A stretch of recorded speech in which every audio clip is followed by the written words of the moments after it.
leaving the ranks of the poor may mean leaving the ranks of the poor. Who here has flown through Cape Town International Airport in the last couple of years? Okay. If you fly through Cape Town International, you will see two things. One is absolutely breathtaking, and the other is completely heartbreaking. If I give you a moment to think, you'll know what they are. What's the breathtaking one? Table Mountain. What's the heartbreaking one? Absolutely. Okay? You're 2 minutes out of the airport, and the first thing you see coming into one of Africa's major terminals is this township and the poverty. And you see the people sort of sitting at the side of the roads, living in abject squalor. You see the dogs running around with the ribs sticking out. I mean, it's absolutely heartbreaking. I was there a while ago, and I was on my way to speak on an entrepreneurial concept, because that's what I believe in.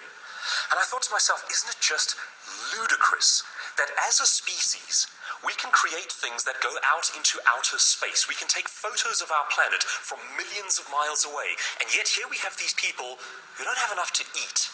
I mean, it's actually a ridiculous problem to have.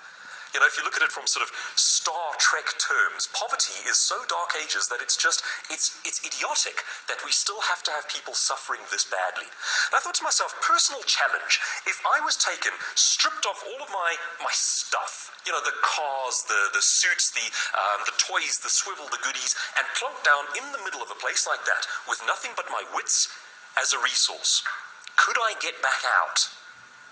Let me extend that to you as a challenge. If I had to take away everything that you have aside from your capacity to think, do you think you'd be able to get out of that situation? Yeah? Yes. Okay. Most of us say yes. What if I took a person who drove a Ferrari and had 3 or 4 homes around the world, and I put them into your life? Do you think they'd be able to get back out? If we say yes to that, then what we are admitting is that the gap between where we are and where they are is the thinking. Now that's a profound thought. It's an upsetting thought, isn't it? I don't like it either.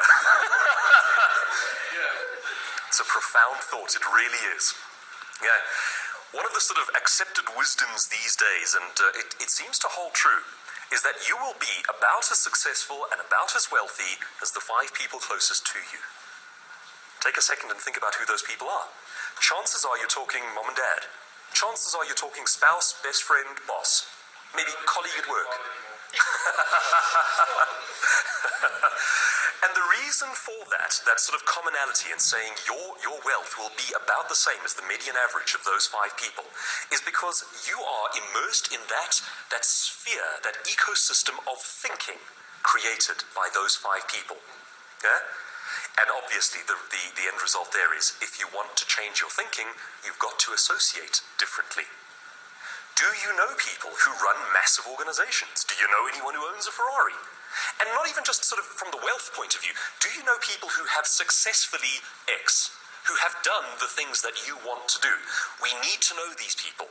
We need to move in the same systems of thinking. We need to associate with that energy. Sometimes leaving the ranks of the poor literally means you have to physically leave the ranks of the poor. For myself, my own mental challenge, when I drove past that township, I thought to myself, yes, I probably could get out of that, but the chances are the first thing I'd need to do is physically leave. Because unfortunately, the thinking is depressed. And it's not an accusation against them. That's what happens when you've been poor for generations. You don't believe that anything is possible.